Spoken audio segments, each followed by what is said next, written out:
La Voz de América presenta.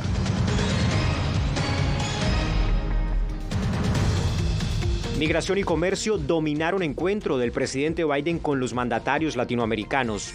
Estados Unidos pide proteger a civiles en Gaza, pero Israel descarta un cese al fuego temporal. Los judíos en Rusia temen un aumento del antisemitismo. Y en Guatemala confirman la suspensión del partido del presidente electo Bernardo Arévalo.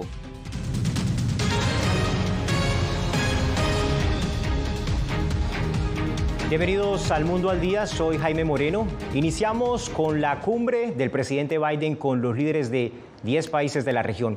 El encuentro hace parte de un esfuerzo, de una apuesta de la Casa Blanca por integrar las economías del continente a través del comercio y la inversión. Vamos a la Casa Blanca con Paula Díaz. Paula, ¿qué otros temas se trataron en esta reunión con el presidente Biden? Jaime, los líderes hablaron de cómo los recursos en Latinoamérica pueden aportar a la economía estadounidense y que Estados Unidos puede invertir en la región y de esta manera generar empleos que eviten que la gente migre de manera irregular.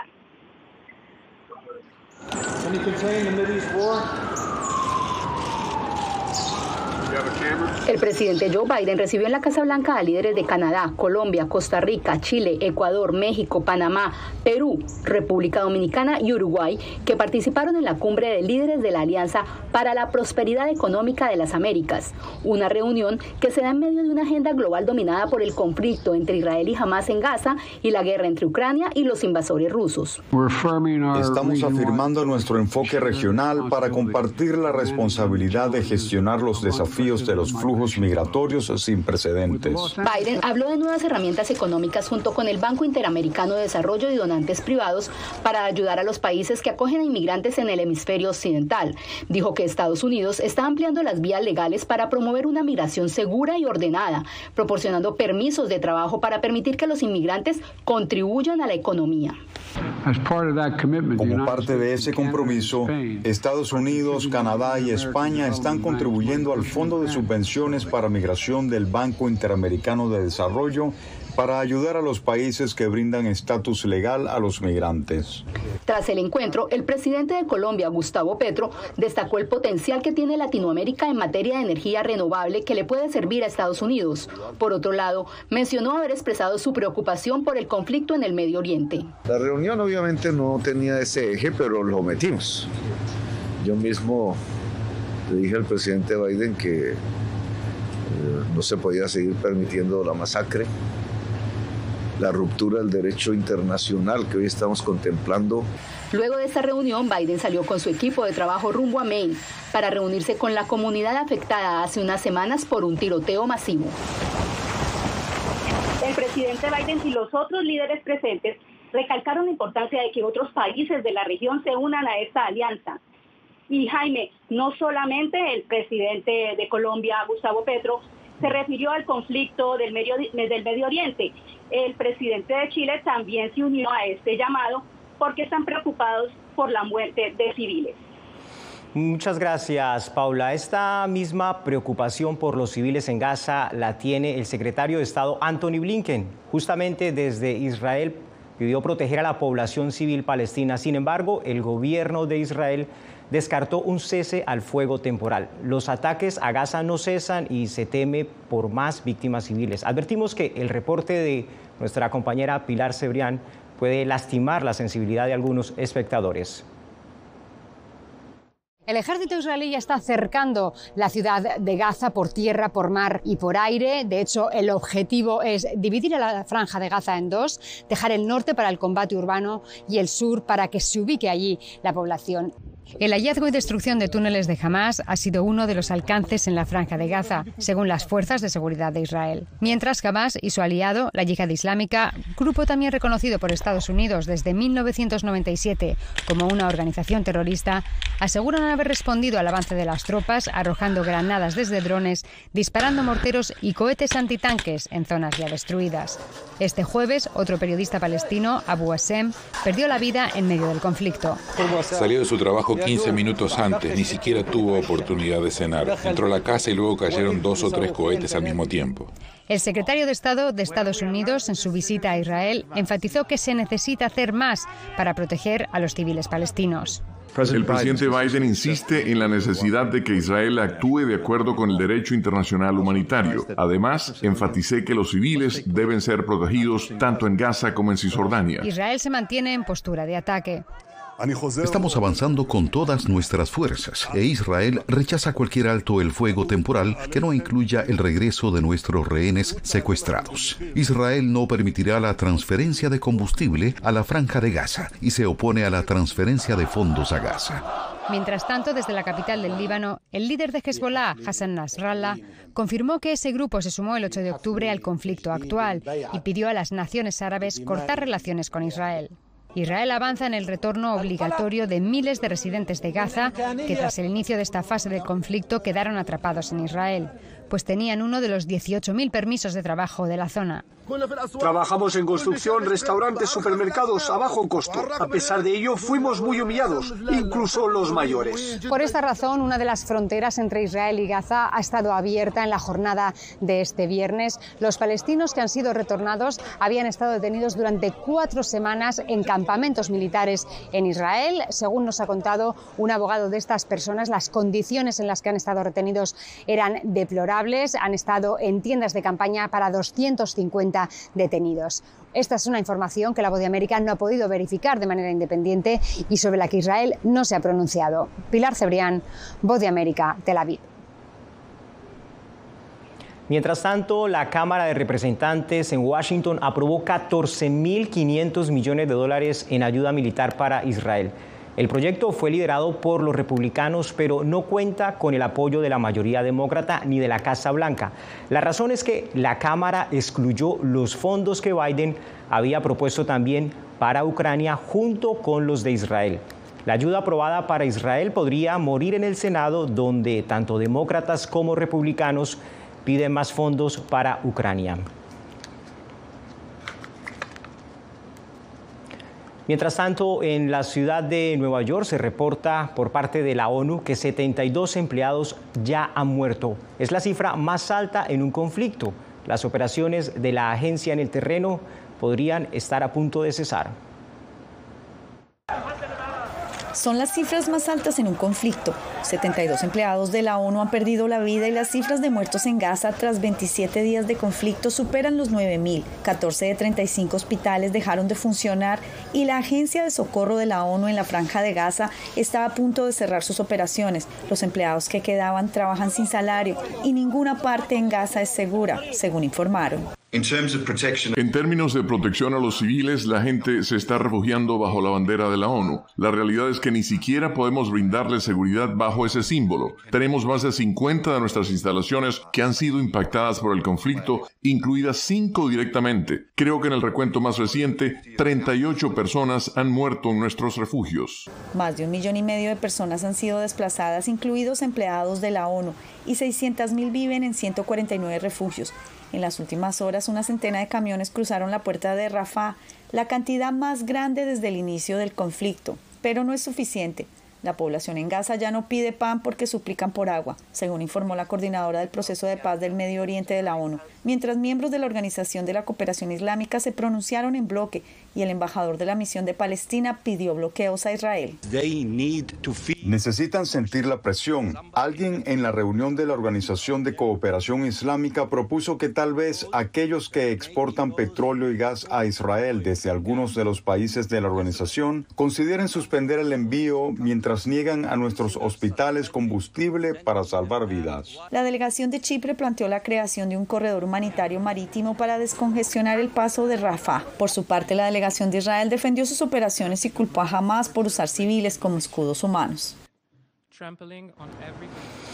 Un tema que sigue tocando a Latinoamérica porque el presidente de Colombia, Gustavo Petro, confirma que 3 colombianos permanecen atrapados en la Franja de Gaza en medio de este conflicto entre Israel y Hamás.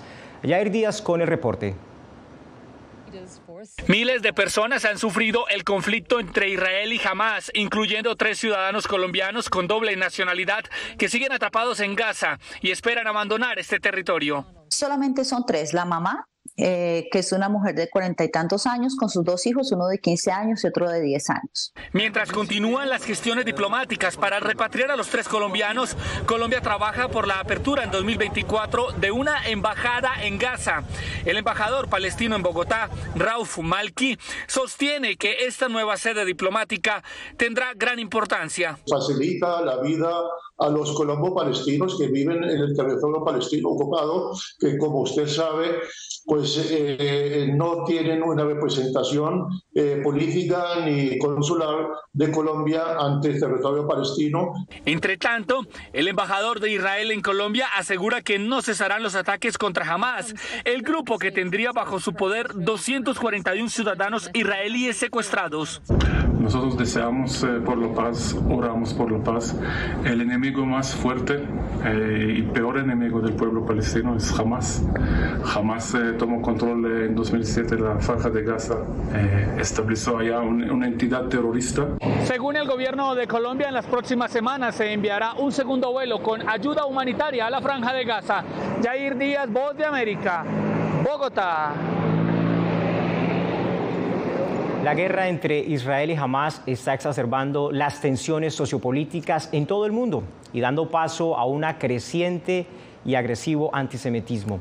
En Rusia, por ejemplo, se evidenció esta semana uno de los mayores brotes antisemita en décadas. Informe de Ricardo Marquina. Centenares de hombres irrumpen violentamente en el aeropuerto de Makhachkala, en el sur de Rusia, e intentan interceptar a los pasajeros de un vuelo recién aterrizado de Israel. Esta es la mayor explosión de antisemitismo en Rusia en décadas, pero cree el presidente ruso que todo ha sido organizado desde el exterior. A través de redes sociales, sin excluir que sea desde Ucrania, por agentes de los servicios especiales occidentales. Una hipotética crisis étnica en Rusia sería un desafío de primer orden para el Kremlin, creen los expertos. Lo más importante para el Estado es mantener la estabilidad política y evitar cualquier tipo de protestas. Para la comunidad judía en Rusia, lo sucedido en Daguestán ha sido un shock, un recordatorio de que el conflicto entre Israel y Hamás puede mutar en una amenaza local. Este efecto se siente aquí y en otras ciudades y constituye una amenaza potencial. Tal vez no una potencial, sino una amenaza real en las grandes ciudades de Rusia. Muchos de los más críticos con el Kremlin dentro de la comunidad judía se marcharon al exilio tras el comienzo de la invasión rusa a gran escala de Ucrania. Para ellos, el futuro es oscuro. La situación en Rusia empeorará en términos generales y también será peor para los judíos en particular. El aeropuerto de Makhachkala ha recuperado la normalidad 48 horas después del mayor brote antijudío que se recuerda en esta región. Aunque con la guerra en Oriente Medio en marcha, nadie puede asegurar que algo similar o peor no pueda volver a producirse. Este fue un informe de Ricardo Marquina desde Rusia, pero volvemos a Latinoamérica. En Guatemala se confirmó la suspensión del partido Movimiento Semilla, al que pertenece el presidente electo Bernardo Arévalo. Eugenia Sagastume nos explica si esta resolución podría afectar o no la toma de posesión del presidente electo Arévalo el próximo mes de enero. El movimiento Semilla que tiene suspendida su personería jurídica. Así fue confirmado por el Tribunal Supremo Electoral. ¿Qué significa esto? Que no pueden realizar algún trámite administrativo dentro del Tribunal Supremo Electoral. Pues esto es cumpliendo lo que el juez le ordena al registro de ciudadanos. El abogado Edgar Ortiz considera que la suspensión es apelable e incluso podría ser reversible. No es una suspensión definitiva. De hecho, no conocemos siquiera la resolución. El partido Movimiento Semilla tiene el derecho de apelar esa decisión y luego el Pleno del Tribunal Supremo Electoral conocería esa apelación y decidiría si deja en vigor o no aquella decisión. Mientras tanto, la incertidumbre envuelve la toma de posesión del presidente electo Bernardo Arévalo, pero el decreto de cierre del proceso electoral deja claro que los resultados son inalterables. Sus resultados son definitivos e inalterables. El experto explica que las consecuencias de la suspensión en este momento no son claras, pero que según resoluciones de la Corte de Constitucionalidad no se debería afectar la toma de posesión. No debe tocar lo relativo a los cargos ya electos de diputaciones, corporaciones municipales y obviamente mucho menos la presidencia y vicepresidencia. Además del binomio presidencial por el partido Movimiento Semilla, fueron electos 23 diputados y un alcalde. Eugenia Sagastume, Voz de América, Guatemala. Y al regreso, el nuevo intento del estado de Texas por detener el flujo irregular de migrantes.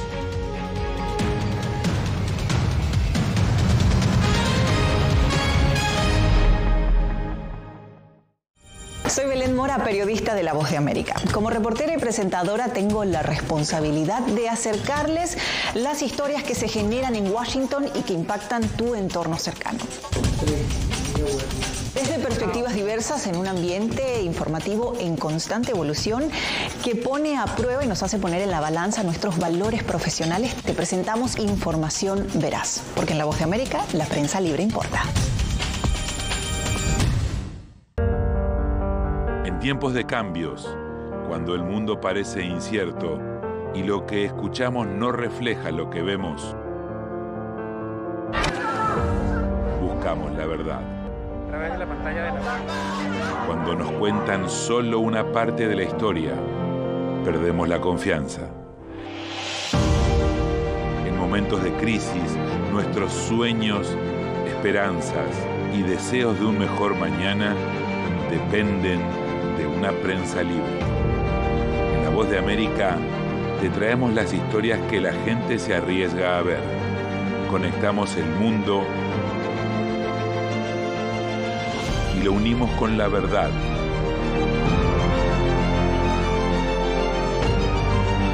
En La Voz de América te presentamos el panorama completo.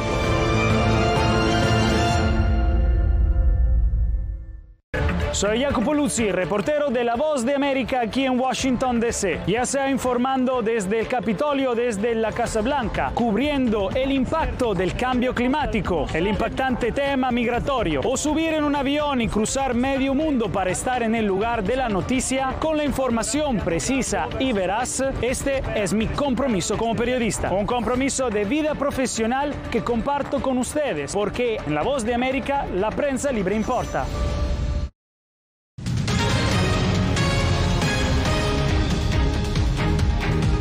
Tras ensayar diferentes métodos para detener la migración irregular, el estado de Texas ahora le apuesta a la instalación de una valla con alambre de púas a lo largo de su frontera con Nuevo México. César Contreras con el reporte desde El Paso, Texas. El gobernador de Texas, Greg Abbott, ha ordenado a la Guardia Nacional Tejana la colocación de una barrera de alambre de púas en la frontera con el estado de Nuevo México, en el área de Sunland Park. Nuestras barreras alrededor de El Paso obligaron a los migrantes que cruzaban ilegalmente a ingresar a Nuevo México. Luego entraron desde ahí a El Paso. Para poner fin a eso, estamos construyendo una barrera en la frontera con Nuevo México. Dichas vallas han sido colocadas a lo largo del río Bravo entre la ciudad de El Paso y Sunland Park. O sea, hay diferentes accesos entre ambos estados a través de carreteras y otras conexiones que existen. No entiendo la lógica en este momento de ponerla allí en esa área en particular. Para Javier Perea, alcalde de la ciudad de Sunland Park en Nuevo México, la solución va más allá de intentar separar las comunidades en territorio estadounidense. Este problema no se va a resolucionar con estas tácticas que está usando el gobernador. Lo que se requiere es de poner el esfuerzo para convencer a los republicanos y los demócratas en Washington, D.C. para traer reformas a la inmigración, identificar la razón por la cual la gente se está viniendo de sus países. El estado de Texas ha demandado al gobierno federal por cortar algunos tramos de alambre de púas también colocado en la frontera con México. Hasta el momento, la Guardia Nacional Tejana ha instalado 29 kilómetros de alambre entre Texas y Nuevo México. César Contreras, Voz de América, El Paso, Texas. Préstenle atención a esta cifra. En lo que va de 2023, más de 80 hondureños, en su mayoría mujeres y niños, han sido rescatados de la trata de personas y explotación sexual a lo largo de la ruta migratoria que conduce hacia Estados Unidos. Estas son cifras oficiales del gobierno de Honduras. Óscar Ortiz nos tiene el informe.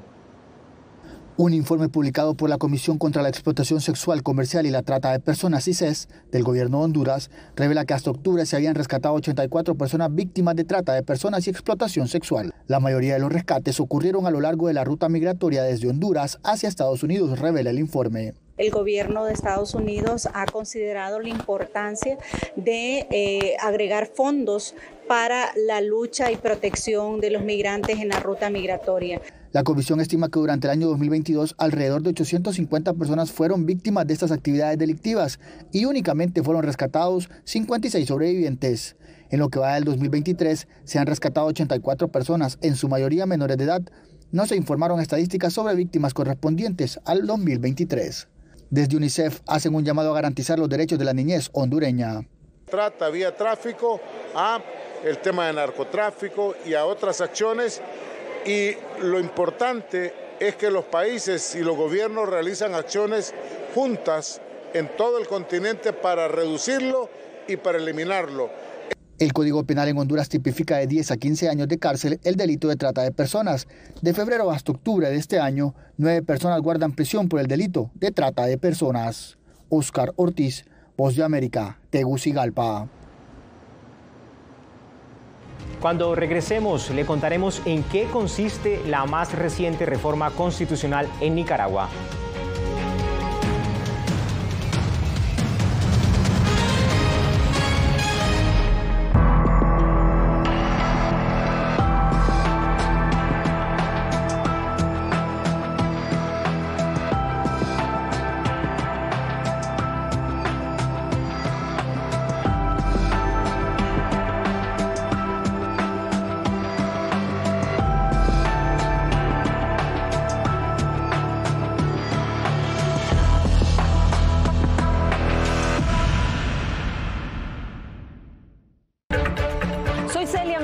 Corresponsal internacional de La Voz de América.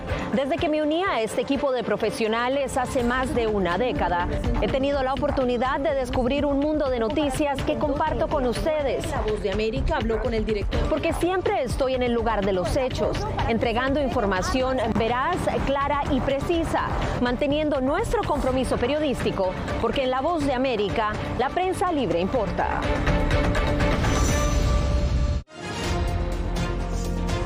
Actualidad. Que la inteligencia artificial va a estar presente en nuestro día a día. Intentan sacarse de encima a trabajadores. Análisis. El cambio climático está teniendo muchísimos impactos que afecta siempre a los más vulnerables. La región necesita ayuda. Debate. Proteger a las escuelas con armamentos. Es una total ridiculez, algo inverosímil. Con la información más allá de los titulares. Todas las semanas por La Voz de América. Desde Washington, les saluda Gonzalo Abarca. Hola, soy Oscar Ortiz Barahona, corresponsal La Voz de América. Ser La Voz de América desde Honduras me permite conectarme con todos ustedes, nuestras audiencias en todos los países del continente, ofreciendo información veraz sobre los temas que más te impactan. Honduras y los Estados Unidos han ejercido labores humanitarias en 40 viviendas. Desde perspectivas humanas y con base en hechos, te informamos para que seas tú quien formes tu propia opinión, porque La Voz de América, la prensa libre, importa.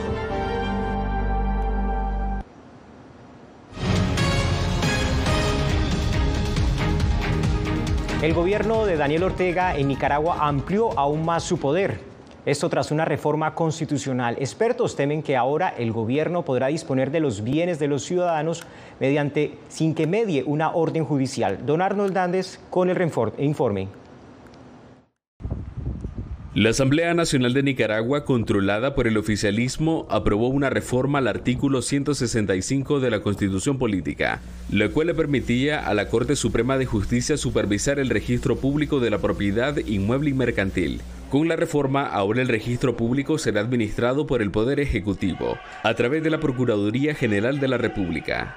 Se aprueba la Ley de Adscripción del Sistema Nacional de Registros SINARE a la Procuraduría General de la República. La Procuraduría General de la República, adscrita al Poder Ejecutivo, ahora no necesitará del Poder Judicial para tomar decisiones sobre propiedades públicas y privadas. Ejercer la dirección, control y supervisión del Sistema Nacional de Registros SINARE y de su patrimonio. El abogado Juan Diego Barberena explica que la reforma representa un retroceso en relación al derecho a la propiedad privada, pues la Procuraduría no es una institución judicial que pueda garantizar el respeto de los bienes públicos y privados. Se les permite cambiar toda la información registral de las fincas inmuebles y de las sociedades mercantiles sin necesidad de que exista intermediación judicial alguna. Barberena sostiene que la reforma también le permitirá al gobierno materializar las confiscaciones. El oficialismo en la Asamblea Nacional ha ilegalizado a más de 3.000 organizaciones en los últimos 5 años. Donaldo Hernández, Voz de América. En octubre, la economía generó 150.000 puestos de trabajo en Estados Unidos, casi la mitad de los 297.000 que se crearon en el mes de septiembre. Según el reporte del Departamento de Trabajo, expertos consideran que las altas tasas de interés de la Reserva Federal ya están conduciendo a un enfriamiento de la economía con el objetivo de bajar la inflación. Al regreso, la historia de una comunidad indígena mexicana asentada hace más de 20 años en un suburbio de Chicago.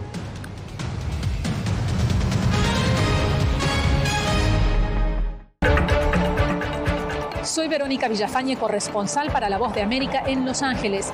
La Voz de América me ha dado el espacio para contar las historias de personas excepcionales y continuar informando sobre las noticias más importantes y relevantes para nuestra audiencia, presentando los hechos de forma imparcial y con fuentes confiables, principios fundamentales del periodismo. Por eso valoro trabajar con La Voz de América, donde la prensa libre importa. Actualidad. Que la inteligencia artificial va a estar presente en nuestro día a día. Intentan sacarse de encima a trabajadores. Análisis. El cambio climático está teniendo muchísimos impactos que afecta siempre a los más vulnerables. La región necesita ayuda. Debate.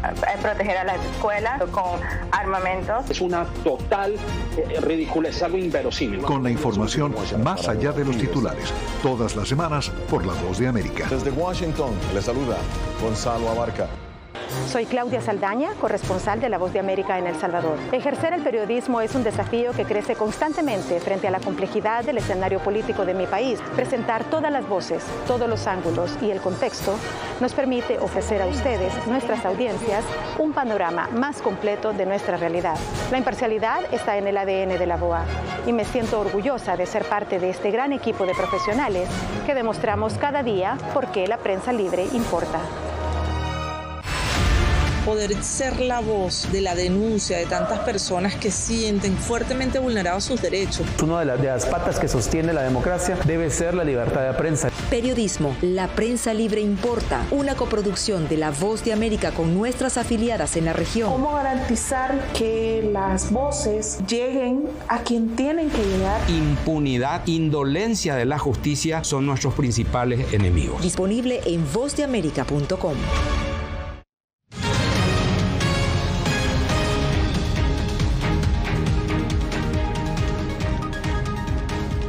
A la ciudad de Chicago han llegado miles de indígenas mexicanos que llevan más de 20 años en esta ciudad.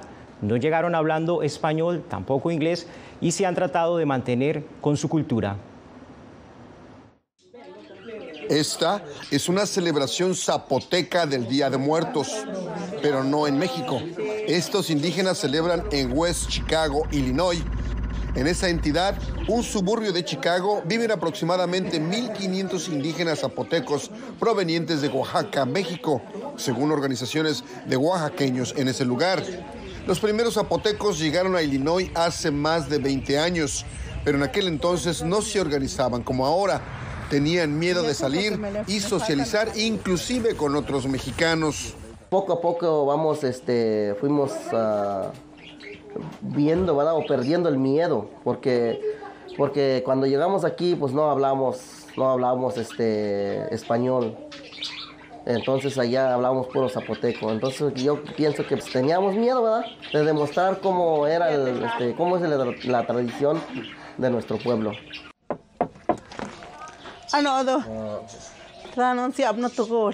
Pero las cosas cambian y ahora se muestran orgullosos de hablar zapoteco y continuar con sus costumbres y tradiciones.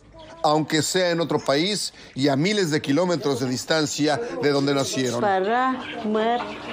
En zapoteco, Xoan dice salud a sus difuntos. Vamos a tomar una copa por ellos. En su casa erigió un altar de muertos y ofrenda a sus seres que ya partieron de este mundo. El Consulado de México no lleva estadísticas sobre sus ciudadanos en cuanto a grupos étnicos, pero las personas que entrevistamos para este reportaje nos dicen que hay mucho más zapotecos en el estado de Illinois y en ciudades de California y Nueva York. Enrique García Fuentes, Voz de América, Chicago.